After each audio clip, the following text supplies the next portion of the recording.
చెప్పేసాను కదా. కాబట్టి పేదోకృషకు తనవతార సేవక 9వ అధ్యాయము మనం ప్రారంభం చేసుకొని ఈ ఉపోద్ఘాత భాష్యాన్ని ప్రారంభం చేసి చెప్తూ ఉన్నాము. కాబట్టి విరక్తుడైన వానికి జ్ఞానం కలుగుతుంది, వాడు ఈ యోగ్యత ఉంది అని చెప్పుకుంటూ వస్తున్నారు. కాబట్టి ఈ యొక్క బ్రహ్మ విజ్ఞానం ముందు ఇక కర్మకు గాని ఉపాసనకు గాని సంబంధం లేదు.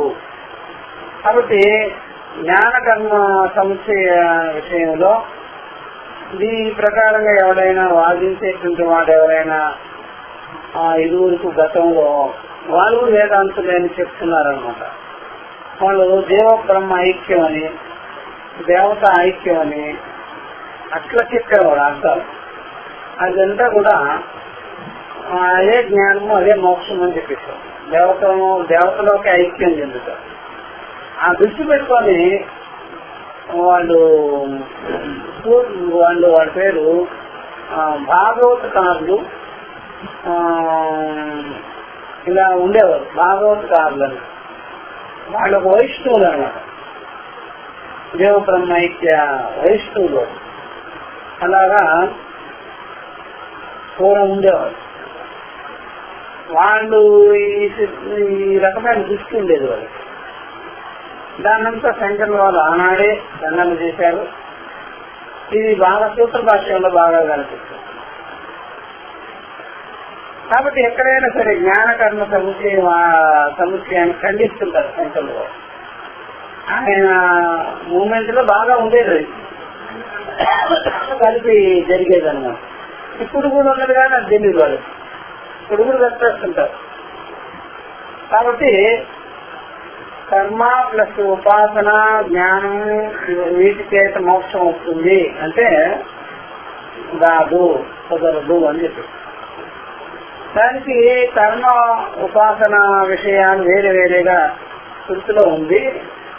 అది ఎట్లా అంటే మీరు తెలుసుకోవచ్చు అని చెప్పి, వ్యాయామేశాక అన్నప్పుడు నాకు భార్య కావాలి అన్నప్పుడు వేరే అర్థం అది, వాడికి సంతానం కావాలి అని ఉద్దేశం అది. అందుకొరకే ఇదిగో ఉంది, ఇట్లా ఉంది బృహదారణ్యోపనిషత్తులోనే ఇంకొక మంత్రం మీరు చూసుకోవచ్చు అని. ఇక్కడ 1:4:17, 1:5:16 దాంట్లో ఉంది అన్నమాట. పుత్రేణ అయం లోకో దేయ నాణ్యేన కర్మణ పుత్రలోక విద్యయా దేవలోక. ఇది ఆత్మన అన్యస్య లోకత్రయస్య కారణత్వం ఉక్తం వాదిసినైతే. పుత్రేణ అయం లోక దేయ. సరే, పుత్రుల వల్ల ఈ లోకం జయించుకుంటాము. ఈ భూమి మీద మనకి జయం ఉంటుంది. ఈ సమాజంలో మనకి పేరు ప్రఖ్యాతులు ప్రతిష్ట అంతా ఉంటుంది, గౌరవం ఉంటుంది. ఇంకా వేరే కర్మల వల్ల మనకి ఏం గలవదు ఇక్కడ. అంటే ఎంత సంపాదించినా, ఎన్ని రకాల మనం ఈ జగత్తులో మనం గొప్పగా ఉన్నా, ఒక సంతానం, ఒక పుత్రుడు లేకపోతే అదంతా వ్యర్థమే. పుత్రుడికి దోషి పెట్టాలి కదా అందరూ. పుత్రుడే లేకపోతే వాడు సంపాదన ఎవరు కావాలి? ఎవరు అసలు అమిష్టులందరూ ఎవరిని దృష్టిలో పెట్టుకొని ఉంటారు. వాడు కొడుకులు ఉంటాయి కదా, అందుకనే వాళ్ళు తీర్చిచ్చేదానికి కూడా ప్రయత్నాలు చేస్తుంటారు. వాడిని చేయాలి. పూర్వం రాజులు ఏం చేసేవారు? కొడుకుని ఎక్కిరించాలి రాకుమారుడు ముందుగానే చెప్పేస్తుంటారు. పటాక్షిస్తుంది చేస్తుంటారు. అలా ఒక పీఠానికి వస్తున్నారంటే వాడు ఇంకా జూనియర్ పీఠానికి వస్తుంది రెడీ చేస్తారు. ప్రతి ఒక్కరికి ఆ మోహం అనేది ఉంటుంది. నా ప్రకారంగా ఈ లోకం జీవించాలంటే పుత్రుడు అనేవాడు ఉండాలన్నమాట. ఇంకా వేరే కర్మల వల్ల రాదు. బయట కర్మణ పితృలోక, కర్మల వల్ల పితృలోకాన్ని జయిస్తాము, సంతానం వల్ల ఈ లోకాన్ని జయిస్తాము, ఉపాసనల వల్ల దేవలోకాన్ని జయిస్తాము. ఈ ప్రకారంగా ముల్లోకాన్ని అధిగమించినట్టు ఈ లోకము, చతుర్లోకము, దేవలోకం. ఈ ఆత్మ కంటే అన్యమైనదే కదా ఈ 3 లోకాలు. మరి ఆత్మ విషయం ఎందుకయ్యా ఉపాసనలు, కర్మలు వేరే అర్థం అండి ఇది అని చెప్పేసి అది. కాబట్టి ఇది ఆత్మ అన్య లోకత్రయే కారణత్వం తం వాదిస్నేకే అంటే బృహదారణ్యోపనిషత్తులో ఆత్మ కంటే అన్యమైనటువంటి 3 లోకాల గురించి, 3 యొక్క సాధన సాధ్యముల గురించి చెప్పారు. ఇక్కడ ఆత్మజ్ఞాన విషయం, మోక్ష విషయంగానే రాదు. దీనికి ఒక టిప్పణిలో ఏమన్నారంటే ఇక్కడ పుత్ర కర్మ విద్యానాం ఇది శేష తత్ర టిప్పణిలో విద్యయా దేవలోక ఇత్యత్ర కర్మ సముచ్చేత ఏవ విద్య వివక్షిత. ఆ యొక్క కర్మ ప్లస్ ఉపాసనలు 2 ఇక్కడ సరిపోన్నది చూడండి. కర్మణ ఇత్యత్రతు కేవలం కర్మ వివక్షిత ఇది భావ. కర్మ అన్నప్పుడు కేవలం కర్మే. ఆ కర్మ ఉపాసనలు అన్నప్పుడు 2 కలుపుకొని ఒకదానికొకటి. ముందేమో ఈ లోకం, తర్వాత ఏమో పితృలోకం, తర్వాత ఏమో దేవలోకం కలిపి ఒకే మనిషి ఆయా కాలం కొరకు చేసేవాళ్ళని. ఇలాగా మోక్ష విషయం అసలు కనిపించింది ఇక్కడ. ఇవన్నీ కూడా కర్మ ఉపాసనలు వేరే ఫలం కొరకు చెప్పబడి ఉన్నాయి అన్నారు. మరి మీకు మోక్ష విషయంలో ఏమన్నా చెప్పాలా అంటే పారివిరాజ్య విధానంలో, పారివిరాజ్య విధానం అంటే సన్యాస విధానం, మోక్ష విషయం. దానిలో కొన్ని కారణాలు చూపిస్తారు ఇక్కడ చెప్పుకున్నారు అంటున్నారు. హేతు సహా వాళ్ళు ఇలా అన్నారు. వాళ్ళు ఎంతో కాలం ఈ సంసార బంధాలతో ఉండి చివరికి వాళ్ళకి వివేకం చేసుకొని వైరాగ్యం అయిపోయి ఎంతకాలమైనా ఇక్కడే ఉండాలా ఏంటి అంతే అలా మా జీవితాలు అనుకొని బాధపడ్డారు. కిం ప్రజయా కరిష్యామః ఏషాం నః అయం ఆత్మా అయం లోకః ఇది తత్ర అయం హేతువంతః. కిం ప్రజయా కరిష్యామః ఈ సంతానంతో మాకు ఏం ఒరిగింది. ఏషాం నః అయం ఆత్మ అయం లోకః మాకు ఈ ఆత్మలోకము ఇది కాదు, మా ఆత్మలోకం కాదు, మాకు మోక్షాన్ని ప్రసాదించేది కాదు, ఇదంతా ఇంకా బంధంలో ఉంచేటట్టుగా ఉంది, మాకు ఎన్నో బాధలు కష్టాలను కలిగించేటట్టుగా ఉంది అని అంటున్నారు. తత్ర అయం హేతు వస్తాం. ఇదే ఇక్కడ కారణం చూపించాడన్నమాట. కాబట్టి అది వేరు, ఇది వేరు. ఇప్పుడు చెప్తున్నారు ప్రజాకర్మ తత్వం యొక్క విద్యాభి మనుష్య పితృదేవలోకాత్రయ సాధనై అనాత్మలోక ప్రతిపత్తి కారణై కిం కరిష్యామః నస్మాకం లోకత్రయం అనిత్యం సాధన సాధ్యం ఇష్టం ఏషామస్మాకం స్వాభావికః అజః అజరః అమృతః అభయః న వర్తతే కర్మణా నోపనీయాన్ నిత్యస్య లోకః ఇష్టః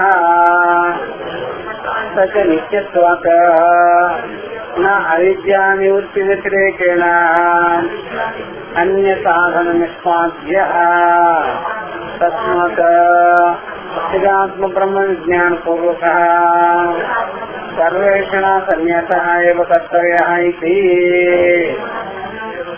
ఇది కాబట్టి ఈ ప్రకారంగా ప్రజా కర్మతత్వం యొక్క ప్రజలు, కర్మ, దానికి సంబంధించుకునేటువంటి ఉపాసనలు, దేవతా ఉపాసనలు లైన్లో పెట్టేదాన్ని మనుష్యలోకము, పితృలోకము, దేవలోకము, ఈ 3 లోకాలకు సంబంధించిన సాధన సాధ్యములనే అది అనాత్మలోక ప్రతిపత్తి కారణమై అనాత్మలోకాలు అన్నారు. అనాత్మ విషయాలు. అందుకనే వాళ్ళు కిం కరిష్యామః మేమేం చేసుకోవాలి, మాకేమిటి లాభం, మాకు హస్తం లేదు అని మాకు వద్దండి ఇదంతా. కాబట్టి దీన్ని బట్టి చూస్తుంటే ఆత్మ విషయం కానే కాదు, కర్మ కానీ ఉపాసన కానీ ఇవన్నీ. నటి అస్మాకం లోకత్రయం అనిత్యం. అయ్యా మాకు ఈ రకమైనటువంటి ముల్లోకాలకు సంబంధించబడినటువంటి ఫలం ఉంది, అది అనిత్య విషయం. కాబట్టి ఆ అనిత్యమైనటువంటి ఫలం కాదు, సాధన సాధ్యాలు మేము ఇష్టపడం. ఆ సాధన సాధ్యాలు కూడా అనిత్యమైనవే, మాకు ఇష్టం లేదు వాటి పైన, మాకు దాని మీద ఆసక్తి లేదు. కాబట్టి సాధన సాధ్యం ఇష్టం ఉన్నకే ఇష్టం, మాకు ఇష్టం లేదు, మాకు దాని మీద ఆసక్తి లేదు, అభిమానం లేదు అని. ఏషాం అస్మాకం స్వాభావిక. మాకండి ఈ స్వాభావికమైన, స్వాభావికమంటే స్వరూపత, ఇక్కడ అజ్ఞానం అనకూడదు. స్వాభావికం అంటే స్వరూపత. అదిగో ఇక్కడ చెప్పనీలో రాశారు, జాగ్రత్త పడ్డారు వాళ్ళు. ఏషాం అస్మాకం స్వాభావిక అనేటప్పుడు కింద రాశారు స్వరూపభూత అని. సరే, స్వరూపం అయినది స్వరూపం. అజహ పుట్టుకులేనిది, అజరహ మరణ అది ముసలితనం లేనిది, మార్పు లేనిది. అమృత మరణం లేనిది. అభయ భయమే లేనిది. నవర్ధతే కర్మణ కర్మల చేత వృద్ధి చెందేది కాదు, కర్మల చేత వృద్ధి చెందేది కాదు. అలాగే కర్మల చేత అది తగ్గిపోయేది కూడా కాదు.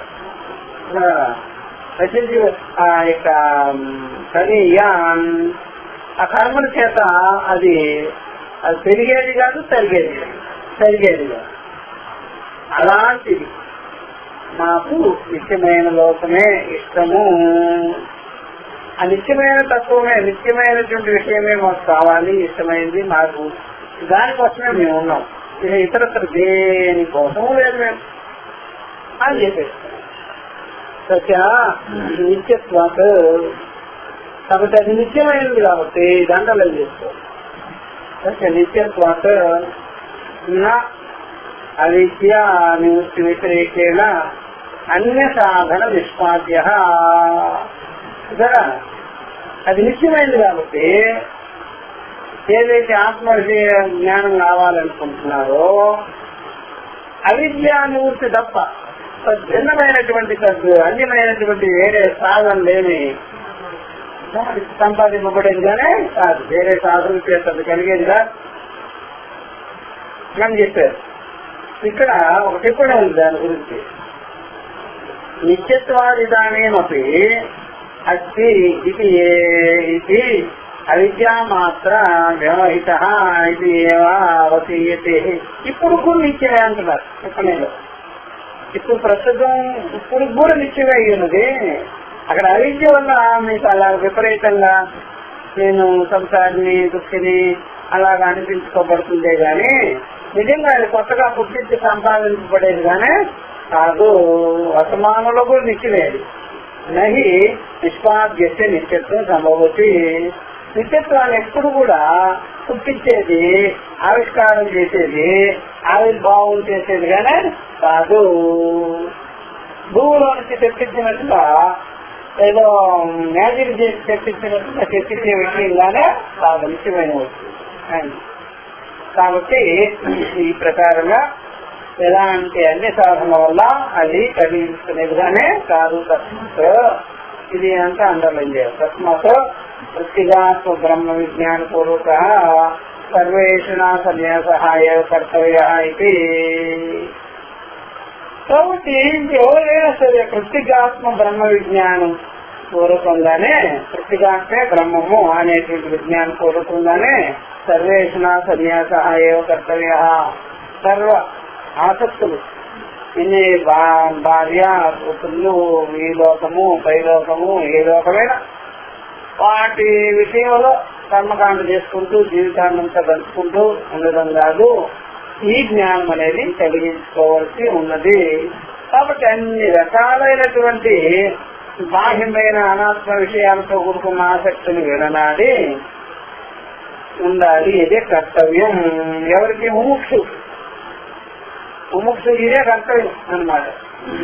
ఎవరికైనా ఇది సమానమైన న్యాయమే. సమానమైన న్యాయమే ఎవరికైనా. మనకు కానీ మన పుత్రులకు కానీ ఇదే విషయమే చెప్పాలి. ఎందుకంటే ఇప్పుడు చూసిన ఈ దేహం పెట్టుకొని, ఇంద్రియాలు ఇవన్నీ పంచుకోక దేహం పెట్టుకొని ఉపాధిని పెట్టుకొని ఇంకా బాహ్య వ్యవహారాలలో నిమగ్నమై ఉండటం అనేటువంటిదే కాదు. మన జ్ఞానం కలిగించుకోవాలి, మన స్వరూపం ఏంటో తెలుసుకోవాలి. అదొకటి చేయవలసిన కర్తవ్యం. అది కాబట్టి ప్రత్యేగాత్మ బ్రహ్మ విజ్ఞాన పూర్వకంగా ఈ రకమైనటువంటి సర్వేషణ సన్యాసమే ముముక్షుకి కర్తవ్యముగా ఉన్నది. దీనికి ఒక టిప్పణి ఉంది. మంచి మంచి టిప్పణులు వస్తే బయటకు పెడతాం.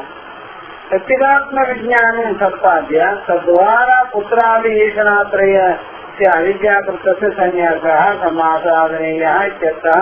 ప్రత్యేగాత్మే ఈ అంతరాత్మే బ్రహ్మమని తెలుసుకొని ఈ జ్ఞానం ద్వారా ఈ యొక్క పుత్రాది వాటి మీద వివేకం కలిగించుకొని ఆసక్తులంతా తగ్గించుకొని అలాగా బ్యాలెన్స్ గా ఉండాలి. అర్థాత్ బ్రహ్మ విజ్ఞానార్థిన ప్రయత్నపూర్వకం సర్వేషణ సన్యాసం కృత్వ బ్రహ్మ జిజ్ఞాస కర్తవ్య ఇది చెప్తాము. బ్రహ్మ విజ్ఞానం కొరకు ఉండేటువంటి జిజ్ఞాసులు విద్యార్థులు ఉన్నారే, అది చక్కగా ప్రయత్నపూర్వకంగా అయినా సరే వాటి మీద దృష్టి తగ్గించి బ్రహ్మ జ్ఞానం మీదనే దృష్టి పెంచుకోవాలి. ఎక్కువగా దీని మీదే దృష్టి ఇతర వాటి మీద.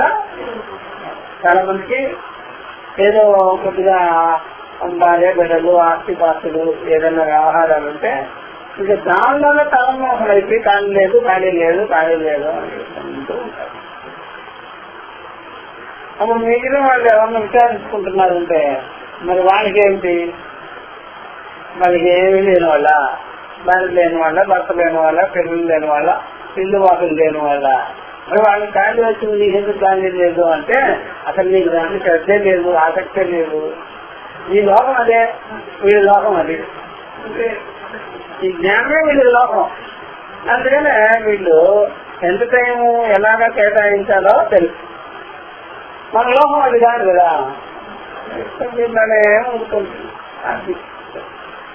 కాబట్టి అందరికీ అన్ని రకాలైనటువంటి ఉపాధికి సంబంధించినటువంటి బంధాలన్నీ బాధ్యతలన్నీ ఉంటాయి. కానీ కేటాయించుకోవాలి. ఏది ఏమిటి అని తెలుసుకోవాలి. కొంత టైం కేటాయించుకోవాలి. అంతేగాని కంప్లీట్ గా దాని ముందుకున్నాను నేను అంటే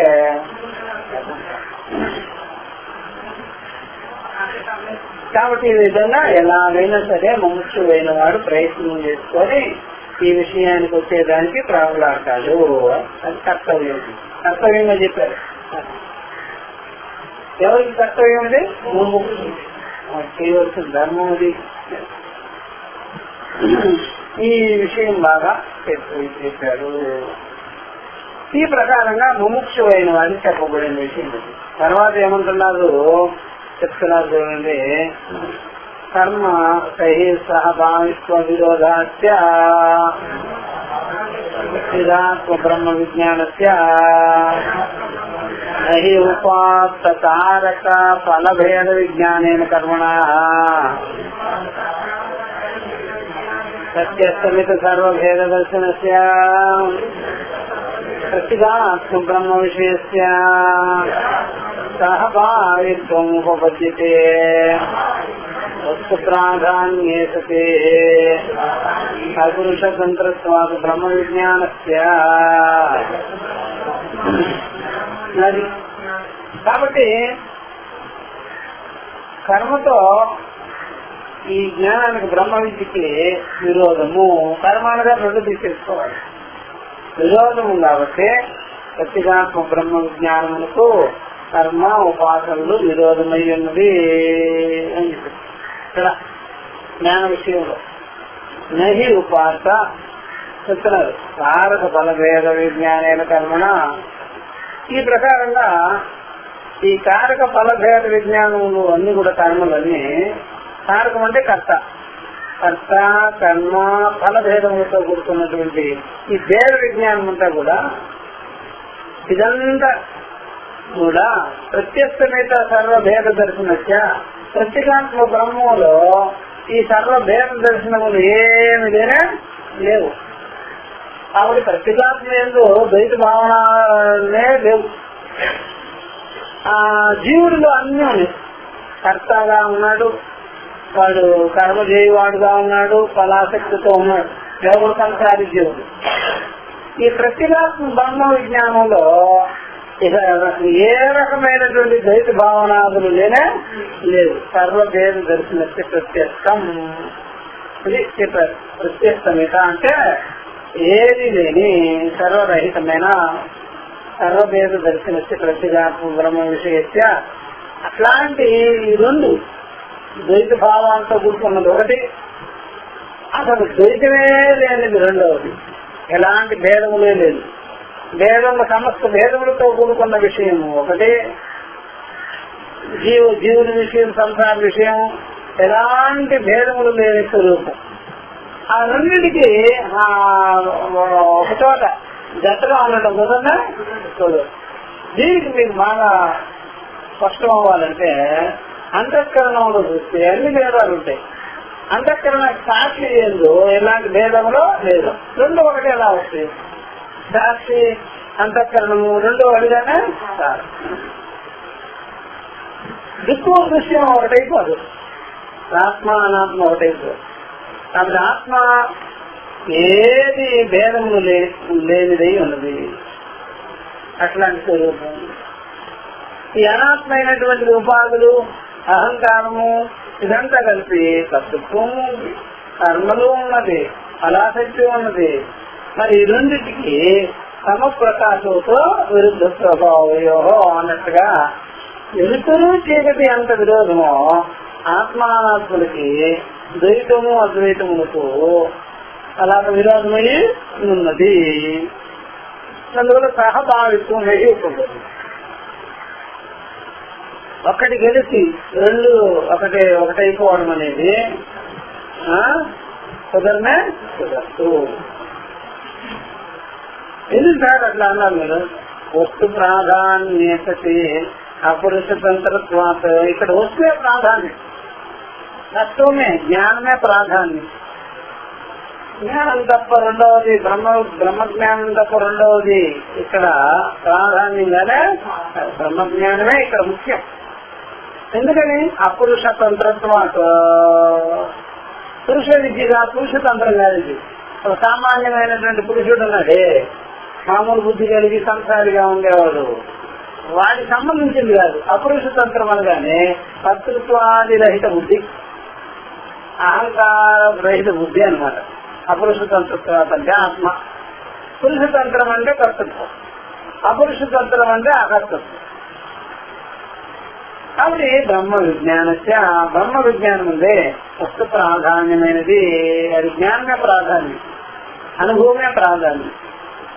అపురుష తంత్రత్వాతో పురుష తంత్ర విషయంగానే కాదు. ఇది ఇక్కడే ఉంది. బ్రహ్మ విజ్ఞానం బ్రహ్మవస్తు స్వరూపం మన శృతి ప్రమాణజన్యమితి వస్తు ప్రధానం. అకత్రాత్మ విజ్ఞాన రూపం అన్నది. ఈ బ్రహ్మ విజ్ఞానం ఉంది కదా, బ్రహ్మవస్తు యొక్క స్వరూపాన్ని అనుసరించుకొని శృతి ప్రమాణం చేత ఆ జ్ఞానం కలిగించుకోవాలి. శృతి ప్రమాణం ద్వారా ఆ యొక్క జ్ఞానాన్ని మనం కలిగించుకోవాలి. అందుకని అది అకర్తృత్వ విజ్ఞానం. ఏకేది కాదు, నేను భర్తని కర్మ చేస్తున్నాను, ఉపాసన చేస్తున్నాను అని చెప్పే విషయంగానే కాదు. అట్లాంటిది కాదు. అకర్తృత్వ విజ్ఞాన రూపం. కర్మకు కర్తం అకర్తం అంటే తావా కర్తం శక్యత్వాలు. ఇది ఇప్పుడే కర్మ అయితే ఇప్పుడు జ్ఞానానికి అన్యమైనది భిన్నమైన కర్మ ఉంది. ఈ కర్మ విషయాలు అయితే చేయొచ్చును, చేయకుండా మానుకోవచ్చును, మరోలా చేయొచ్చును. ఇది పురుషులతో. అందుకనే ఇక్కడ ఇండివిజువాలిటీ ఉండదు అని చెప్పేసి మన బుద్ధిపూర్వకంగా ఇక్కడ పనిచేయదు. మన కర్తృత్వంతో మనం ఇక్కడ తెలుసుకునేదానికి వీలు లేదు.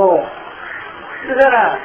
అంటే నా మనసుకు తోచినట్టుగా అంటే బ్రహ్మ విద్య దగ్గర కూడా నీ మనసు అక్కడ బొక్క పెట్టు, నీ బుద్ధిని అక్కడ బొక్క పెట్టు, నీ అహంకారం అక్కడ బొక్క పెట్టు, నీ ఇండివిజువాలిటీకి ఇక్కడ అవకాశం లేదు. అంటే నీకు చెప్పినట్టేనా? నేను చెప్పను, నువ్వు చెప్పను, ఇంకొకరు చెప్పడు. ఉన్నదన్నట్టుగా విచారణ, ఉన్నదన్నట్టుగా విచారణ. నిప్పు ఎలా ఉంటుందో అలాగా. నిప్పు విషయంలో నువ్వు ఒక మాట నేను ఒక మాట ఎందుకు చెప్పాలి? అది ముట్టుకుంటే తెలుస్తుంది ఎవరి మాట. అట్లాగా బ్రహ్మ విజ్ఞానం కూడా అంతే. ఎవరి మాటలతో ఇక్కడ పని లేదు. ఎవరికి ఇక్కడ మనం పీట వేయం. ఎవరి సమ్మతి కాదు. వస్తువు ఏమిటి, ఆ తత్వం ఏమిటి అలా విచారం చేయాలి.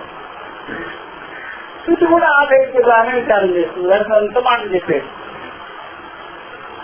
సత్యం అంటే ఇలా ఉండాలి, అది ఉన్నదన్నట్టుగా ఉండాలి. కాలంతో కానీ, దేశంతో కానీ, కర్మలతో కానీ దానికి సంబంధం ఉండనే ఉండదు. సర్వకాల సర్వావసరం ఏకరూపమై ఉంటుంది అంతే.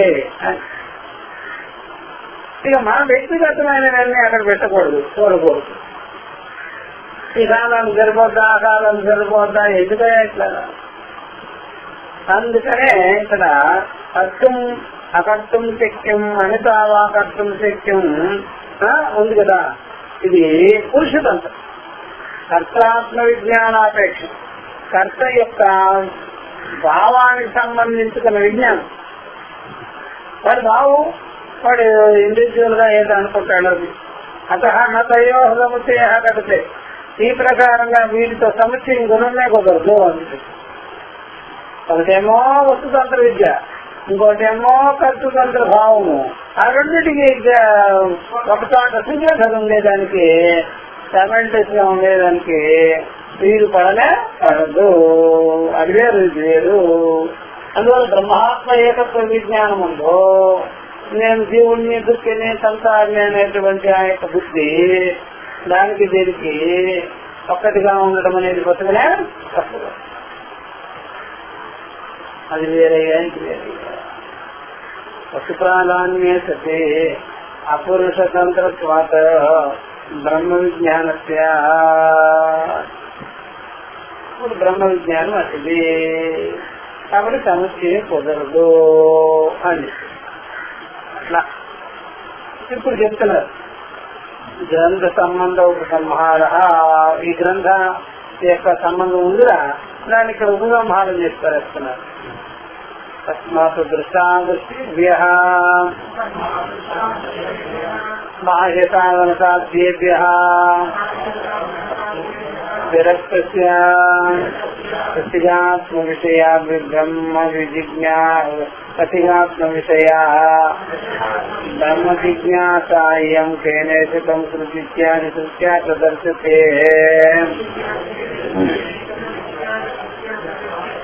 అది కాబట్టి తస్మాత్ కాబట్టి దృష్టాదృష్టేభ్యః దృష్టాదృష్టాలు దేహామూత్ర విషయేభ్యః అని అర్థం.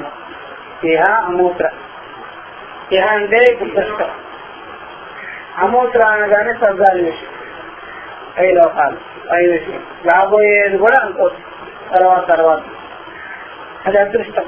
కాబట్టి దృష్టాదృష్ట విషయములు ఎందు మనుషులందరూ ఇదే భావన చేస్తుంటారు. మనుషులకి ఇదే పని. చూసారా? అంటే ప్రతి ఒక్కడు కూడా అస్సాం లాటరీ టికెట్ కొనుక్కొని జేబులో పెట్టుకో ఉంటారు. లాటరీ టికెట్లు అన్ని అటు పక్కగా వెళ్తుంటారు. భూటాను, అస్సాము, ఇంకా సిమ్లా, సిక్కిము, అది అన్ని దేశంలో తగ్గిపోయినాయి. ఇక్కడ రియల్ ఎస్టేటే. అక్కడ మన టికెట్ల అది కూడా లేదు. అలాగా టికెట్లు అలాగా మనసులో ఉంటాయి అన్నమాట. అందరికి లాటరీ టికెట్, మనసే లాటరీ టికెట్. అక్కడేమో లాటరీ టికెట్ కొనుక్కోవడం, దాన్ని చూసుకుంటూ ఉండటం పేపర్లో. ఇక్కడేమో మనసులో భావాలంతా నెమ్మది వేసుకుంటూ ఉండటం. ఆదివారం బాగుపడతాను, సోమవారం బాగుపడతానా, ఈ సంవత్సరం బాగుపడతానా, వచ్చే సంవత్సరం బాగుపడతానా, ఉగాది సంవత్సరం బాగుపడతాను. ఇది విరోధి. నువ్వు విరోధి, అందరికీ విరోధమే. మనసుతో మనకు విరోధం, ఇంకా బయట విరోధం, భార్య బిడ్డలకి విరోధం, పొలిటికల్ లీడర్తో విరోధం, పరస్పర పార్టీలు విరోధం, అందరికి విరోధం వస్తుంది.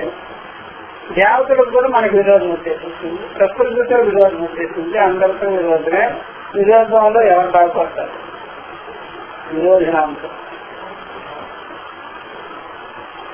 ఇదేనా? ఈ ప్రకారం గతంలో ఏమిటి? సర్వాధార. సర్వాధార అంటే అన్ని కలుపుకొని చెత్తాచారాలు మంది కలుపుతారు. ఆ చెత్తాచారాలు ఒకటేళ్ళు కలిగిపోయేటప్పుడు విరోధం ఉంటాయి. అన్ని కలిపెట్టి విరోధం. ఇప్పుడు విరోధం విరోధం అయిన తర్వాత వాళ్ళు బాగానే పెట్టుంటారు. ఏమి ఆలోచన చేయండి అని. ఈ సంవత్సరం అంతా విరోధంగానే ఉంటుంది. అందరూ పరస్పరం పట్టుకొని తెస్తారు. ఎన్ని సంవత్సరాలు లేచిపోతాయి. కాబట్టి ఇలాగా ప్రతి ఒక్కడికి కూడా లోపల ఈశ్వరాశ్రయ వాంఛ బాగా పెట్టుకో ఉంటాడు. నేనేమైపోతానో వచ్చే సంవత్సరం ఇట్లా భావన చేసుకుంటుంటారనమాట. మనకే అట్లాంటిది. అలాంటి దృష్టాదృష్ట భావాల నుండి, బాహ్య సాధన సాధ్యముల నుండి విరక్తి ఎందుకొని ఉండాలి. ఆవిడ విరక్తి జరుగుతుంది. రాగం పెట్టుకోకుండా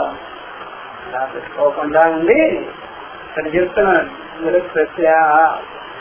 విరక్తం విన చెప్తున్నాడు. చెప్పండి, విరక్తం విన నా ఏవ జిజ్ఞాస. దేని మీద రాగం పెట్టుకోని మనసే ఇక్కడ జిజ్ఞాసకు పనికొస్తుంది. అన్నిటి మీద అన్ని పెట్టుకుంటే ఖాళీ ఉండదు ఇక మనిషి. కాబట్టి విరక్తి లేకుండా జిజ్ఞాస కదలదయ్యా. కర్మ నిరపేక్షతాం సూచనాలు ఏం చెప్పాడు అన్నమాట అంటే కర్మని నిరపేక్షగా పెట్టేస్తారు. కర్మ మీద పెద్ద ఆసక్తి ఉండదు. వాళ్ళు ఆసక్తి పెట్టుకోవచ్చు. కర్మ మీద ఆసక్తి లేని వాడే జిజ్ఞాసకి వస్తారు, ముందుంటారు. ఇది ఒక రకమైన ఉపలక్షణమే అనుకోండి. ఉపలక్షణం ఏతతో అది ఒక్కటి ఉంటే చాలు, మిగిలినవన్నీ శోభనాగా రైలు పెట్టిలాగా ఉంటుంది. వివేక శమదమాది సంపన్న ముముక్షత్వానం. ఇది ఏదో ఒక్కటైనా సరే, వివేకం గాని, వైరాగ్యం గాని, శమదమాదులు గాని, ముముక్షత్వం గాని, శ్రద్ధ గాని, ఇట్లాంటివన్నీ నువ్వు గీతలో చెప్పబడినటువంటి అమానిత్వం, అదమ్మిత్వం, అట్లాంటివన్నీ మంచివి అనమాట. అహంకారం లేకుండా ఉండడం ఎంతో గొప్ప విషయం. జనానికి అది గడుగున శిక్షణం అహంకారంతో 20 ఏ మాట అన్నా సరే ఎంత సంత అంటే అట్లా ఏ మాట అన్నాం అనుకోండి, మీ వాళ్ళు ఇలా చేసినారండి, వాళ్ళు ఇంకోటి ఆ మాట చెప్పారు అనుకోండి, కొట్లాడుకుంటారు. అనుకుంటే అనుకున్నానులే అనుకోని వదిలిపెట్టరు. అమ్మమ్మ వదిలిపెట్టారా? ఏమిటి అట్లా అన్నావట నువ్వు అని మొదలు పెడతారు. నువ్వు అడవా ఏదో అనుకుంటే అన్నారులే అని వదిలిపెట్టరు. అమ్మమ్మ బంధువులు అంతా పక్కా సంసారం అనమాట. ఏదో అనుకుంటే అన్నంత వాళ్ళకి వాడినారులే, వాడి మాట లెక్క అని అనుకో. ఇవన్నీ నాలుగుతారు బాగా. ఈ నాలుగేటప్పటికి చిత్త విక్షేపం అయిపోతుంది, దుఃఖం అయిపోతుంది. ఆ ప్రకారంగా ఇంత ఆసక్తి అనమాట వాడికి విషయాల మీద. అహంకారంతో విరవీగిపోతుంది. ఆ అహంకారం లేకుండా ఉన్నటువంటి గొప్ప. నాకు అది ఉంది ఇది ఉంది అనిపించుకోకూడదు. ప్రతి మాటకి మనం ఇదైపోకూడదు, రెచ్చిపోకూడదు. వదిలేయాలి, పోనీలే అని. అలాంటి అంతఃకరణం అది వెనక్కి తిరిగిపోయింది అనమాట. ఆ అంతఃకరణానికి పదులు లేదు. ఆ అంతఃకరణం అంతర్ముఖం అయిపోతుంది, క్షమం కలిగించుకుంటుంది. అందుకని ఆ మాట చెప్పారు, ముముక్షుడైన వాడికి ఇలా ఉండాలి అని. ఇప్పుడు చెప్తున్నారు ప్రతివచన రూపేణ ప్రతిపాదనే ప్రయోజనం. ప్రశ్న జవాబుతో కూడుకొనే ఉండాలంట. ఇంకే ఎప్పుడైనా బ్రహ్మ విద్య ఉపదేశం ఎలా ఉండాలి? జవాబుతో. అందుకనే ఇక్కడ ఆ టీచింగ్ లోనే ప్రశ్న జవాబు కూడా వాళ్ళే పూర్వపక్ష సిద్ధాంతం అని చెప్పుకుంటూ పోతుంటారు. ఒక్కోసారి అడిగినా తప్పలేదు, పద్ధతిగా అడగాలి, లోతుగా అడగాలి. శిష్యాచార్య ప్రశ్న ప్రచోదన రూపేణ పతనంతో సూక్ష్మ వస్తు విషయత్వాచ సుఖప్రతిపత్తి కారణం భవతి కేవల తర్కాగమ్యత్వం దర్శితం భవతి నచా తర్కేణ మతిరాపనేయా ఇది శ్రుతేత్య ఆచార్యవాన్ పురుషో వేదా ఆచార్య దైవ విద్యా విదిత సాధిష్టం ప్రాపదితే తద్విద్య ప్రణిపాతేన ఇత్యాది శృతి స్మృతి నియమాస్య తద్గురుం బ్రహ్మనిష్టం విధివతు ఉపేత్య ప్రతిఘాత్మ విషయాదన్యత్ర శరణమపశ్యన్ అభయం నిత్యం శివం అచలం నిత్యం ప్రవృత్య ఇది కల్పితే ఉందా రాష్ట్రంలో. కాబట్టి ఈ ప్రకారంగా శిష్యాచార్య ఇదంతా అండర్లైన్ చేసుకోవాలి. శిష్యాచార్య ప్రశ్న ప్రతివచన రూపేణ కథనంతు సూక్ష్మ వస్తు విషయత్వాత సుఖప్రతిపత్తి కారణం భవతి కేవల తర్క అగమ్యత్వంతో దర్శితం భవతి. ఇది గురు శిష్య సంవాద రూపంగా ఈ విద్య చెప్పబడుతుంది, బోధింపబడుతుంది. గురు శిష్యులు సంవాద రూపంగా ప్రశ్న జవాబు ఇట్లా వేసుకోవాలన్నమాట. ప్రశ్న జవాబుతో కూడుకొని ఉంటుంది ఈ బోధ. ఎందుకు జరగట్లేదా? ఎందుకు ప్రశ్న జవాబుతో కూడుకున్నట్టుగా? ఏమనుకున్నాం ఈ విషయం అంటే ఇదేమిటి, ఇలాగంటే ఏమిటి, అలాగంటే ఏమిటి అని అలా విచారం చేస్తూ పోతుంటారు. ఇలా ఎందుకు చెప్పారో తెలుసా? ఈ కారణం అని చెప్తూ పోతారు. కాబట్టి శిష్యుడు ఆచార్యుడు వాళ్ళిద్దరూ ప్రశ్న జవాబులతో కూడుకొని ఇలా పరస్పరం వాళ్ళు సంవాద రూపంగా చర్చించుకుంటారు. కాబట్టి ఆ ప్రకారంగా జ్ఞానం కలుగుతుంది. ఎందుకని అంటే సూక్ష్మ వస్తు విషయత్వాత సూక్ష్మమైన జ్ఞానం కాబట్టి సూక్ష్మమైన జ్ఞానమే. ఇదేం బాహ్యానికి తెలియవచ్చే జ్ఞానం కాదు. అందుకని సంశయాలు లేకుండా చేసుకునేదానికి వాళ్ళు స్పష్టంగా ఆ ప్రకారంగా ఆ యొక్క బోధనలోనే ప్రశ్న జవాబు ఇవన్నీ కూడా వస్తూ ఉంటుంది. ఇలాగంటే ఇది అర్థము, ఇలా కాకపోతే విపరీతం వస్తుంది అని వాళ్ళు ప్రశ్నించుకోవడం, వాళ్ళే దానికి జవాబు చెప్పుకోవడం, ఇట్లా జరుగుతుంది. ఆ ప్రకారంగా బోధిస్తేనే సుఖ ప్రతిపత్తి కారణం భవతి. సుఖంగా జ్ఞానం కలుగుతుంది, ఈజీగా సులభంగా జ్ఞానం కలుగుతుంది. లేకపోతే ఈ ప్రకారంగా చర్చించుకోకపోతే ఈ ప్రకారంగా అనలేసి లాగా బోధించినట్టుగా, తర్కం చేసుకున్నట్టుగా, వివేకం చేసుకున్నట్టుగా, బాగా క్షుణ్ణంగా పరిశీలనాత్మకంగా సమగ్రంగా ఇలా చర్చించుకోకపోతే అది మనకి అర్థం కాకుండా అది కన్ఫ్యూజన్ అంతస్తుంది, ఇంకా విక్షేపంలో పడేది. అలాగని లేనిపోని సతర్కాలన్నీ చేయకూడదు. అహంకారపూర్వకమైన కర్తృత్వపూర్వకమైన తర్కాలన్నీ చేయకూడదు. కేవలం తర్క అగమ్యత్వం నుంచి దర్శితంలో శృతి పట్టుకొని వెళ్ళాలి, మళ్ళా అనుభవం పట్టుకొని వెళ్ళాలి, సరైన యుక్తిగా ఉండాలి.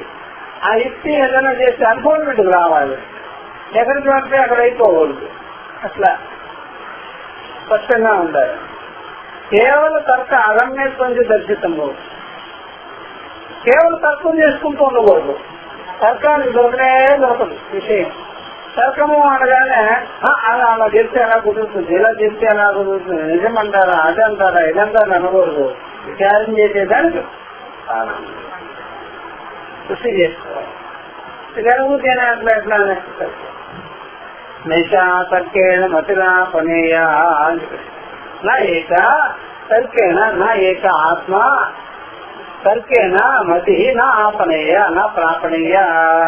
అయ్యా ఈ బుద్ధి ఈ బ్రహ్మ విద్యా విషయంలో తర్కంగా చేసినట్లయితే ఈ బుద్ధి జ్ఞానాన్ని కలిగించుకోదు అని చెప్పేసి దీనికి ఒకటి ఇప్పుడే ఉంది. కేవలం తర్క నామా అనుభవ అనంగభూత అనుభవాంగంగా ఉండదట, అనుభవానికి విరుద్ధంగా ఉంటుందట. ఎందుకని పురుషుల మధ్య అభ్యూహ మాత్ర, పురుషుడు ఏదో ఊహించేసుకొని చెప్పేసి వాడి బుద్ధికి ఏదో ఊహ వస్తే దాన్ని చెప్పేసి అందువల్ల తర్కం అలా తినకూడదు అని చెప్పేసి ఆలోచించాలి, విచారించుకోవాలి. శృతికి తన యొక్క బుద్ధిలో ఉండేదానికి సార్వత్రిక అనుభవాన్ని జోడించుకొని చెప్పుకోవాలి. నేనా నా ప్రాపణీయ ఇచ్చేత ఈ కారణం చేత నీకు అవగతం కాదు అని. అందుకనే ప్రశ్న ప్రతివచన రూపేణ ప్రతిపాదనం. ఇప్పుడు ఎప్పుడైనా సరే నేను చెప్పినానయ్యా సర్వం కలియుగం బ్రహ్మ అని, మరి నీకేం అర్థమైంది అని ఇదంతా బ్రహ్మం అంటున్నారు కదా, మరి ఇదంతా నామరూపాలుగా గోచరం అవుతుంది కదా, మరి ఇదంతా బ్రహ్మం అంటున్నారే అది ఎక్కడుంది? నువ్వు ఇదంతా నామరూపాలు అన్నావు లేదా? అదంతా బ్రహ్మమే అంటే నామరూపాల బ్రహ్మము. నామరూపాలు కాదు, నామరూపాలు లేకుండానే బ్రహ్మమే. అది ఎట్లాగా? బ్రహ్మం కనిపించలేదే. బ్రహ్మం కనిపిస్తే నామరూపాలు కనిపిస్తుంది. నామరూపాలు ఉన్నదంటే బ్రహ్మం ఆధారం. కాబట్టి ఇప్పుడు నువ్వు నామరూపాలను చూస్తున్నావు కదా, ఆ నామరూపాలన్నీ లోపల బయట వ్యాపించుకోండి, దీన్ని చూసే వాటితో సహా వ్యాపించుకోండేది బ్రహ్మమే. మరి బ్రహ్మమైతే ఎందుకు కనిపిస్తలేదు? వ్యాప్యముగా ఉండేది కనిపిస్తుంది. నీకు వ్యాపకంగా ఉండేది నీతో సహా ఉంటుంది. ఏదైతే వ్యాపించుకోబడి ఉన్నదో వ్యాప్యముగా ఉందో అది నీకు తెలుసుకోవాలి. ఏదైతే సర్వవ్యాపకంగా సర్వాధారంగా ఉందో అది నీతో పాటే ఉంది. నేనంటూ పెట్టుకోనే నువ్వే అయ్యి ఉంటావు. అందుకని మీకు ఆ విధంగా నీకు అది విషయానికి వచ్చేది కానీ కాదు, నువ్వు దానికంటే వేరుగా. కానీ ఇలాగా వాళ్ళ పరస్పరము ప్రశ్న జవాబులతో కూర్చొని బోధించుకోవాలి. నా ప్రార్థనీయ ప్రశ్న ప్రచోదన రూపమైన ప్రతిపాదనం కేవలం తర్క అగమ్యత్వ సూచితం. ఎందుకు ప్రశ్న జవాబులతో కూడుకొని ఉన్నదంటే శిష్యుడు ప్రశ్నించాలి, గురువు సమాధానం చెప్పాలి. మళ్ళా మనకి అర్థం కావద్దు, మళ్ళా ప్రశ్నించుకోవాలి, మళ్ళా సమాధానం చెప్పాలి. తర్కం జోలికి వెళ్ళకూడదు. తర్కం జోలికి వెళ్ళామనుకోండి ప్రశ్న జవాబులు లేవు అని అర్థం. కేవలం తర్క అగమ్యత్వం అని ఎందుకు చెప్పామంటే ప్రశ్న జవాబులు వేసుకోండి. ఇదే లింగం అక్కడ. నా ఇదం కపోల కల్పితం. అందువల్ల ఎవరికి వాళ్ళు కల్పించుకునే విషయంగానే అదో నేను ఇలా అనుకున్నాను, నేను ఇలా అనుకున్నాను. నువ్వేమనుకున్నావయ్యా, ఏమిటి అనుకుంటున్నావు చెప్పు. లేదు లేదు ఇలాగా, అదే తప్పు. నువ్వు చెప్పేసి నేను చెప్తా దానికి సమాధానం. కాబట్టి ఈ ప్రకారంగా శృతి శృతి ఏవం ఆహా ఇది సిద్ధాంత శృతి విషయాలు చెప్తుంది. ఈ ప్రకారంగా ఎవరికి వాళ్ళు బుద్ధి తర్కాన్ని ప్రవేశపెట్టద్దు. బుద్ధి తర్కం ఎంత వాడాలో అంత వాడండి, మంచిది. అంతకంటే ఊరికే వాడేయచ్చు. శృతి దీనికి ప్రమాణం. శృతి ప్రమాణం అంటే వాళ్ళు కూడా ఎవరో కనిపెట్టిందే కదా, అంతగా కనిపెట్టింది కాదు, విన్నది. వినే విషయాలంతా ఆల్రెడీ సిద్ధంగా ఉండే విషయం. వినే విషయాలన్నీ అంటే దాన్ని కనిపెట్టవలసిన పనేమి లేదు, ఉన్నది. ఇలా చెప్పారు. నైషా తల్పి బ్రహ్మచరాపనేయ ఇది శృతేశ్య ఆచార్యవాన్ పురుషో వేద. అందుకనే గురువుల దగ్గరికి వెళ్ళి తెలుసుకోవాలి, వానికి విషయంలో బాగా స్పష్టత ఉంటుంది. ఇక్కడ ఆచార్యవాన్ పురుష వేద అన్నారు కదా, అంటారు ఇక్కడ ఉంది. కర్మ విషయ అపి ఆచార్య అపేక్షాయ తుల్యత్వేపి ఆచార్యవాన్ ఇది. కర్మ విషయంలో కూడా గురువు కావాలి, జ్ఞాన విషయంలో కూడా గురువు కావాలి. గురుదేవి ఎందుకు చేసుకోవాలి? ఆచార్యవాన్ పురుషో వేద ఆచార్య దైవ విద్యా విదిత సాధిష్టం ప్రాపదితి. ఆచార్యుని వద్ద పొందబడిన తెలుసుకోబడిన విద్యే శ్రేష్టమవుతుంది అన్నారు. ఇది ఒక టిప్పణి ఉంది. ఆచార్య దైవ విద్యా విదిత సాధిష్టం ప్రాపదితి. చాందోగ్యం ఇది కూడా ఆచార్యుని నుండి పొందబడిన విద్యే శ్రేష్టమవుతుంది. ఎవరికి వాళ్ళు నిర్ణయాలు బయట ఆచార్యత్వం లేని వాళ్ళు ఏదైనా చెప్పేస్తే దాని బుర్రలో తెచ్చుకోవడం ఇట్లాంటివన్నీ చేశారనుకోండి, అది లేనిపోని వాళ్ళని అనర్థాలు తీస్తారు. లేనిపోనే అనర్థాలు తీస్తారు, లేనిపోని వస్తాయి. అది బాగా గుర్తుపెడతాం. పిరమిడ్ ఇండియా లాగా పిరమిడ్ పార్టీ అట్లాగైతే లేనిపోయి పిరమిడ్ పార్టీ చూసారా, ధ్యానం చేసుకోలేక ఇట్లాంటివన్నీ. ఇప్పుడు దేన్ని ధ్యానం చేయాలో చెప్పండి? ధ్యానం చేయాలి, శ్వాస మీద ధ్యాస పెట్టాలి అంటే పార్టీ ఏమవ్వాలి? శ్వాస మీద ధ్యాస పెడితే నువ్వు పార్టీలోకి వెళ్తావా, శ్వాస మీద ధ్యాస పెడతావా? పరిపాలన ఎలా చేస్తావండి నాకు చెప్పండి. శ్వాస మీద ధ్యాస పెట్టేవాడు పార్టీ మీద ధ్యాస పెట్టలేదు, పార్టీ మీద ధ్యాస పెట్టినాడు శ్వాస మీద ధ్యాస పెట్టాడు. అదే ఏదో చెప్పు ముందు బుద్ధి లేని పనులన్నీ అక్కడల్లా. అందువల్ల ఒక తత్వవేత్త వాళ్ళకి సలహా చెప్పాలి చేసే వాళ్ళకి. ఎవరికే సాంకేతికం చేసే వాళ్ళకి మంచి సలహాలు ఇవ్వాలి. ఒరే ఇలా చేయరా, ఇలా చేయని. ఈ లెటర్ అవ్వకూడదు దాంట్లో. ఈ లెటర్ అయితే చెప్పే నాకులో పోతారు, వివేకం పోతుంది, అసలు పెట్టాల్సి వస్తుంది. వీళ్ళు వాళ్ళకి అవసరమైనంత చెప్పాలి. ఎంత అవసరమో వ్యవహారానికి అంత చెప్పాలి అన్నమాట. మళ్ళీ వాళ్ళు కంటిన్యూ చేసేటట్లుగా. కాబట్టి అందరు జ్ఞానంలో కూర్చున్నారనుకోండి, అప్పుడు పార్టీ ఏమైపోద్ది? దొంగల పాలైపోద్ది. ఏంటో పిచ్చిందా అంటున్నా. ఆయన ఏమనుకుంటాడో ఏమంటో బుర్రలో ఏముంటుందో అది బాగుంటుంది. కాబట్టి ఊరూరు ధ్యానము, గ్రామం ధ్యానం, ఈ ధ్యానము అనగానే అప్పుడు పనులన్నీ ఏమైపోతుంది? ధ్యానం అంటే ఉంటే ప్రతి ఒక్కరు ధ్యానం చేయండి. అదే 10 ఏళ్ళు ఉండేవాడు 10 నిమిషాలు ధ్యానం చేయాలట, 20 ఏళ్ళు ఉండేవాడు 20 నిమిషాలు ధ్యానం, 30 ఏళ్ళు ఉండేవాడు 30 నిమిషాలు ధ్యానం చేయాలి, 50 ఏళ్ళు ఉండేవాడు ఏమిటో నాకు అర్థం కాదు. అంటే అదేంటమ్మా, ఏదో మందు మాపు తాగినట్టుగా ధ్యానం అంటే అదైతే ఊరికే వచ్చేసేదా? తప్పు అందరు మాకు ఏమనుకున్నాడు ఏంటో. అంటే కళ్ళు మూసుకోవడం, అలాగ సిట్టింగ్ లో ఉండడం అనుకుంటా ధ్యానం అంటే. ఏం చేయాలో ఏమిటో తెలియదు. అది కాకు మరొకడు అట్లా అర్థం పడుతున్నాయి ఎట్లా చెప్తాను.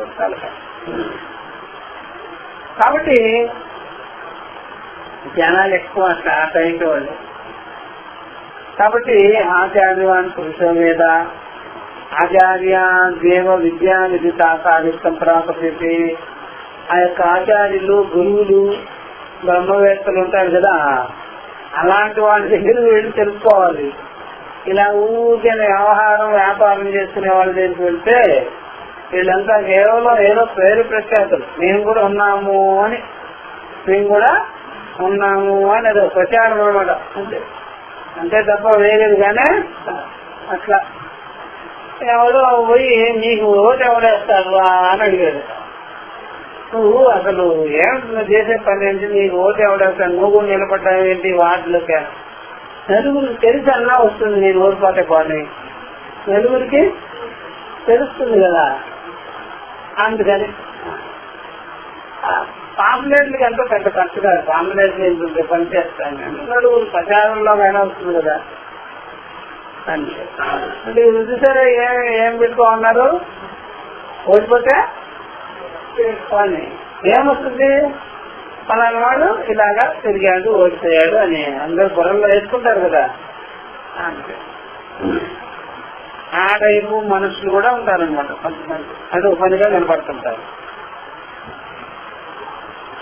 అట్లా మనం కూడా పెడితే పోయా ఒక బ్రహ్మ విద్యా పార్టీ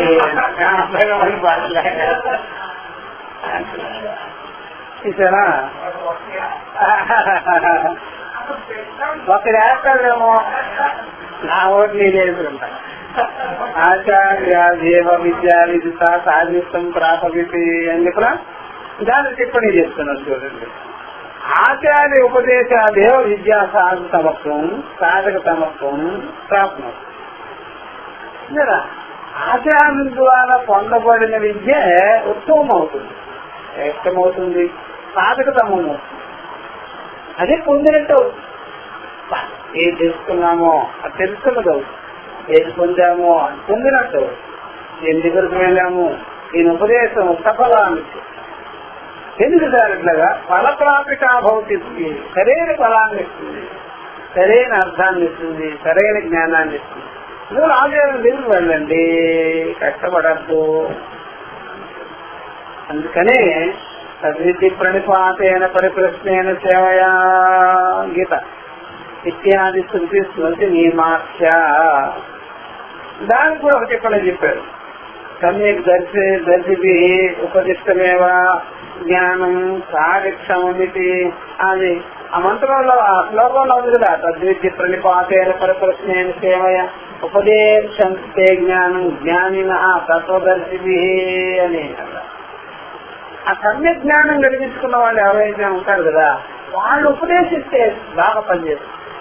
కష్టపడినవాళ్ళు సమ్యక్ దర్శి అంత క్లారిటీ కలిగినటువంటి వాళ్ళు, సంశయ రహితులైనటువంటి వాళ్ళు ఉన్నారే, వాళ్ళు ఉపదేశిస్తే జ్ఞానం సమర్థవంతంగా కార్యక్షమం, ఆ కార్యక్షమత ఉంటుంది అనమాట.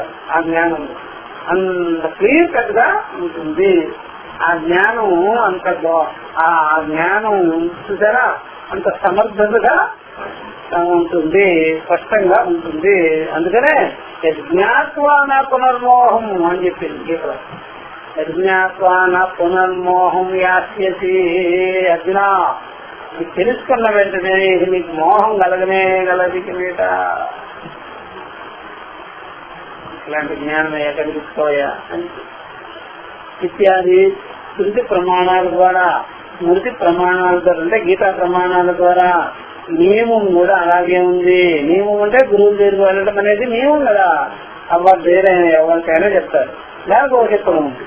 ప్రశ్న ప్రతివచన రూపత్వం శృతే దృశ్యతే విషయాచార్య ప్రశ్న ప్రతివచన రూపం ఉపనిషది కిం బలాతో కల్పితే అత్రాహ శృతి స్మృతి నియమాచ ఆచార్యాదేవ ప్రాప్తవ్య విద్య ఇది నియమ దర్శనాదిత్యర్థ. గురువు దగ్గర పొందాలి విద్య. ఇంకెక్కడో పొందేది లేదా లేదు. గురువు దగ్గర పొందడం అనేది నియమం. ఎవరైనా చెప్తారు, గురువు దగ్గర వెళ్ళి మీరు తెలుసుకున్నారా ఈ విద్యని అని అడుగుతారు. మా గురువు అక్కర్లేదండి, గురువు అక్కర్లేదండి, జిడ్డకృష్ణమూర్తి గారు చెప్పారు. జిడ్డకృష్ణమూర్తి గారు చెప్పారంటే ఆయన ఎందుకు మళ్ళా కెట్టి చెప్పింది పక్క చెప్పింది అనుకుంటా. మరి గురువు అయ్యాడా లేదా? ఆ స్పష్టంగా చెప్పాడా లేకపోతే పుస్తకాలు రాసి పడేసినాడా? నువ్వేమన్నా సంబంధం పెట్టుకున్నావు ఆయన ఏం లేదు. అది పనిచేసి పో, నీకే పోదు సంస్థ. కశ్చిత్ గురం బ్రహ్మణష్టం ఇదివతు ఉపేక్ష అది. కాబట్టి కశ్చిత్ గురం ఒక గురువు బ్రహ్మనిష్టం బ్రహ్మ యొక్క విధివతు ఉపేక్ష శాస్త్ర సంప్రదాయ ప్రకారంగా గురువు దగ్గర వినయ విధేయతలతో వెళ్ళి శాస్త్రాంగ నమస్కారం చేసి వినయంగా నాకు బ్రహ్మ విద్యను బోధించండి, ఉపనిషదం ఏ బ్రూహి అని అడగాలి. విధివతు ఉపేక్ష పుణకోపనిషత్తులో చెప్పినట్టుగా ఆయన దగ్గరికి ఎలా వెళ్తారు? గురువేవ అభిగత్తే శృతి చెప్పిందన్నమాట. గీతలో కూడా విధి ప్రణిపాతైన పరిప్రశ్న సేవయా అని చెప్పేసి. అందువల్ల ఉపనిషద్గమ్యే బ్రూహీతి విధివతోపేత్య ప్రత్యేగాత్మ విషయాదన్యత్ర ప్రత్యేగాత్మ జ్ఞానం కంటే అన్యత్ర ఇంకా ఎక్కడా కూడా శరణం అపశ్యం నన్ను నేను తెలుసుకోవాలనుకుంటున్నాను, నాకు ఎంతకంటే నాకు ఇంకేం అవసరం లేదు, నాకు ఇంకేం పొందవలసింది కూడా లేదు, అంతేగాని ఎవరిని నేను శరణగొచ్చను మిమ్మల్ని తప్ప ఈ విషయానికి తప్ప అని అక్కడ మొరపెట్టుకోవాలి. అభయం అది అభయ జ్ఞానాన్ని కలిగిస్తుంది. విద్య అభయ జ్ఞానాన్ని కలిగిస్తుంది. నిత్యం శివం అచలం నిత్యం, నిత్యమైనది శివమైనది శాశ్వతమైనది అచలమైనది స్థిరమైనది అట్లాంటి జ్ఞానమే నాకు కావాలి అని ప్రత్యక్ష అని శృతి కల్పించింది. కల్పితే అని ప్రత్యేగాత్మ అభిన్న బ్రహ్మణ అన్యత్ర ప్రత్యేగాత్మే బ్రహ్మము, ఇంతకంటే నేను వేరే జ్ఞానం అడగను, ఏకత్వ జ్ఞానాన్ని అడుగుతున్నాను నేను. అందువల్ల నేను ఇంతకంటే వేరే జ్ఞానాన్ని ఎక్కడా చూడలేదు, తెలుసుకోలేదు. కాబట్టి నేను దేని దగ్గరికి వెళ్ళను, ఏ విషయం నాకు అక్కర్లేదు. శరణం నాస్తి అక్కడ ఏతుత్వేన విశేషణాన్ని ఉపాత్తాన్ని అభయం. అభయ జ్ఞానం ఇదే. ఇదాత్మే బ్రహ్మము అనే జ్ఞానమే అభయం అన్నమాట. ఈ భయం ఉండదు. నువ్వేరు నేను వేరంటే ద్వితీయాది భయం భవతి. చూసారా, ప్రత్యేగాత్మే బ్రహ్మము అనే జ్ఞానం తప్ప నేను వేరే కోరను. అందుకంటే అది అభయ జ్ఞానము కాబట్టి ప్రత్యేగాత్మ వేరు, బ్రహ్మం వేరు, పరమాత్మ వేరు అనేది ఉంది కదా, అది భయానికి చెందింది, భయాన్ని కలిగిస్తుంది. ఈ ప్రకారంగా ఈ యొక్క కేనోపనిషత్తు ఉపోద్ఘాతం ఇలాగా సాగింది. ఆ తర్వాత ఉపోద్ఘాత పరిసమాప్తం అయింది, అవతరణికా భాష్యం పరిసమాప్తం అయింది. ఇప్పుడు ఉపనిషత్తులకు ప్రవేశించి ప్రథమ ఖండము మనము మొట్టమొదటి మంత్రాన్ని మనం చెప్పుకుందాం. ఇక్కడ ఈ ఉపనిషత్తులో ఎన్ని ఖండాలు ఉన్నదో తెలుసుగా మీకు. ప్రథమ ఖండము సరే, ప్రథమ ఖండము దానిలో కొన్ని మంత్రాలు, ద్వితీయ ఖండము, తృతీయ ఖండము, చతుర్థ ఖండము, చూసారా అది 4 ఖండములు అన్నమాట. 4 ఖండములు ఉన్నాయి. ఈ ప్రథమ ఖండాన్ని ప్రారంభం చేశామన్నమాట. శిష్య ప్రశ్న, శిష్యుడు అడిగే ప్రశ్న, ప్రశ్న జవాబులు అన్నాడు కదా. ఇంకో ప్రశ్న ఇలా బయలుదేరు. ఏనేషితం వదతి ప్రేషితం మనః ఏన ప్రాణ ప్రథమ ప్రైతియుక్తః ఏనేషితాం వాచిమిమాం వదంతి యక్షశ్రోత్రం కౌదేవో యనస్తి ఏనేషితం వదతి ప్రేషితం మనః ఏన ప్రాణ ప్రథమ ప్రైతియుక్తః ఏనేషితాం వాచమిమాం వదంతి శిక్షశ్రోత్రం కౌదేవో యనస్తి. శిష్యుడి యొక్క ప్రశ్న ఇదే కనిపించింది. దీనిలో ప్రశ్నించేటువంటి తీరు ఎలా ఉందంటే సరే, మనసు దగ్గర నుంచి సర్వేంద్రియాదులు ఈ ప్రకారంగా సరే ఇలాగా ఉన్నది, ఆ ప్రేరేపణకు గురై ఉన్నది, ఆ ఆకర్షణకు గురై ఉన్నది, బహిర్ముఖం కలిగి ఉన్నది. అది ఏ కారణం చేత, ఎందుకు, ఏమిటి అని అడుగుతున్నాడు అన్నమాట. ఇక్కడ ఏన ఇషితం సరే పద్ధతి ప్రేషితం మనః, అలాగే కేన ప్రాణ ప్రథమ ప్రైతియుక్తః, అలాగే కేన ఇషితాం వాచం ఇమాం వదంతి, అలాగే ఇతరములైనటువంటి చక్షువులు గాని శ్రోత్రములు గాని కౌదేవ యునక్తి అని చెప్తున్నారు. కేన అయా ఎవని ద్వారా ఇషితం మనః పద్ధతి ప్రేషితం అని. ఇషితం ప్రేషితం రెండు పెట్టారు. ఇష్టపడి, బాగా ఇష్టపడి, మనసు ఆ ప్రకారంగా వెళ్ళుతున్నది. ఎవరి ద్వారా? ఎవరి ద్వారా? ఇష్టపడి, బాగా ఇష్టపడి మనసు ఆయా విషయాల పట్ల ఆకర్షింపబడినట్టుగా పరిగెత్తుకుంటూ ప్రేరేపణకి గురయ్యి పరిగెత్తుతూ ఉన్నదే మనసు. సంకల్ప వికల్పాలే చేసేస్తున్నది. ఎవరి ద్వారా జరిగింది? ఇష్టపడి, బాగా ఇష్టపడి ఈ మనసు ఈ ప్రకారంగా సంకల్ప వికల్పాలు చేస్తున్నది బాహ్య విషయాల పట్ల.